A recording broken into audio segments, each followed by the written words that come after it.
तो hello guys, सुप्रभात आप सभी को। मैं होप करता हूँ कि आप सभी अच्छे हों।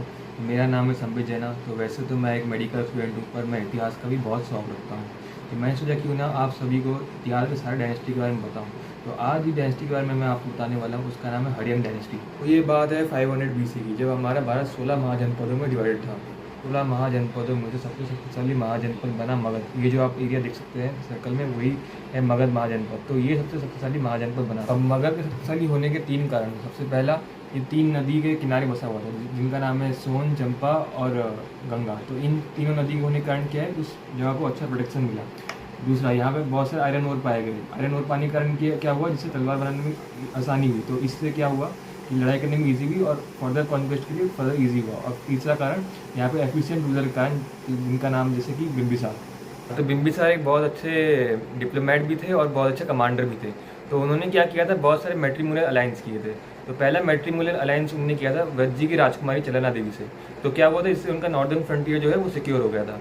और उन्होंने काशी की राजकुमारी कोसला देवी से भी शादी की थी, जिससे उनको काशी का एरिया जो है तो उनको वही मिल गया था डाउरी में। तो उनको काशी का एरिया डाउरी में मिल गया था, तो उनका एरिया फर्दर एक्सपेंड किया था। और उन्होंने मद्र, मतलब जो कि आज का पंजाब है, वहाँ की भी राजकुमारी से शादी किया था। तो उनका नॉर्थ तक भी मतलब उनका रिलेशन था, और इसलिए उनको बहुत सपोर्ट मिला।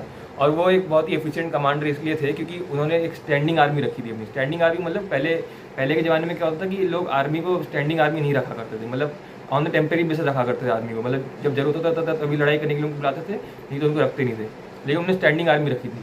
तो इससे क्या फ़ायदा हुआ, फर्दर एक्सपेडिशन करने में, लड़ाई करने में बहुत ईजी हुआ।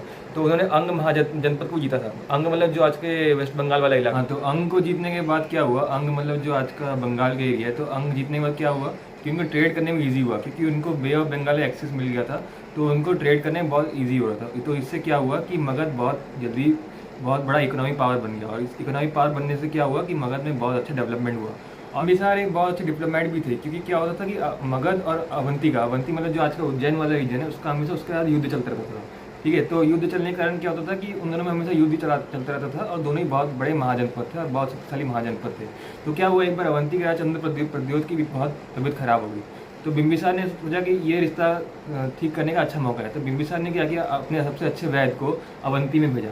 तो उससे क्या हुआ कि उस वैद्य ने अवंती के राजा चंद्रप्रद्योत को ठीक कर दिया। तो इससे क्या हुआ कि अवंती का राजा बहुत खुश हुआ और बिम्बिसार से उससे दोस्ती कर ली। तो इस तरह मगध और अवंती में बहुत अच्छी दोस्ती भी हो गई थी। बिम्बिसार एक बहुत रिलीजियस पर्सन भी थे। कहते हैं कि वो महावीर जैन के रिश्तेदार थे, तथा उनकी गौतम बुद्ध से बहुत अच्छी दोस्ती थी। तो उनके राज्य के दौरान बुद्धिज़्म और जैनिज़्म बहुत जल्दी जल्दी ग्रो कर रहा था मगध में। जैसा कि मैंने बताया था कि बिम्बिसार ने बहुत सारे मैट्रिमोनियल अलायंस किए थे, मतलब उन्होंने बहुत से राजकुमार शादी की थी। तो उन्हीं में से एक राजकुमारी जो कि वृज्जी की थी, जिसका नाम चलेना, उनसे उनका एक पुत्र हुआ अजातशत्रु।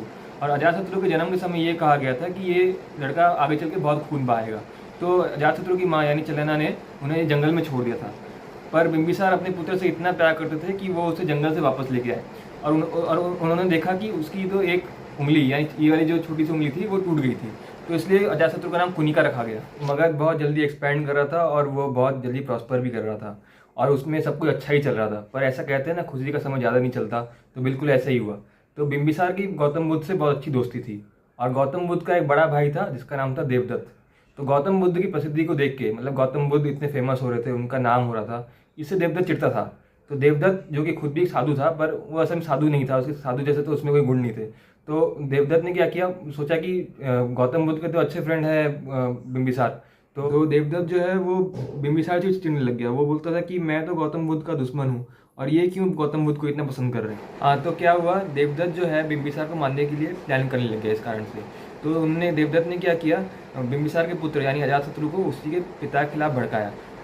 देवदत्त ने अजातशत्रु को ये कहा कि तो तुम्हारे पिता तुमसे बिल्कुल प्यार नहीं करते, वो तुमको तुम्हारा राज्य नहीं देंगे, वो गौतम बुद्ध के पास जाके वो पागल हो गए हैं, वो खाली शांति की बात करते हैं, वो राज्य विस्तार नहीं करेंगे, उनका दिमाग खराब हो चुका है। तो देवदत्त ने अजातशत्रु को बहुत भड़काया। तो और अजातशत्रु भी इस भड़कावे में आ भी गया, और ये सब सुन के अजातशत्रु ने अपने पिता बिम्बिसार की हत्या कर दी। तो बिम्बिसार का पीरियड जो कि 545 BC से 492 BC तक चलता रहा, यानी कुल 57 ईयर तक चला, वो अंततः अंत हो गया। अब जैसे कि बिम्बिसार की मृत्यु हो गई तो अजातशत्रु राजा बने। तो अजातशत्रु ने 492 BC से 468 BC तक राज किया। अब अजातशत्रु से क्या हुआ, उन्होंने कैसे राज किया, उन्होंने क्या क्या डिफिकल्टी फेस की और कैसे ओवरकम किए, ये सब जानने के लिए इस चैनल को सब्सक्राइब करें, लाइक करें और शेयर करें। धन्यवाद।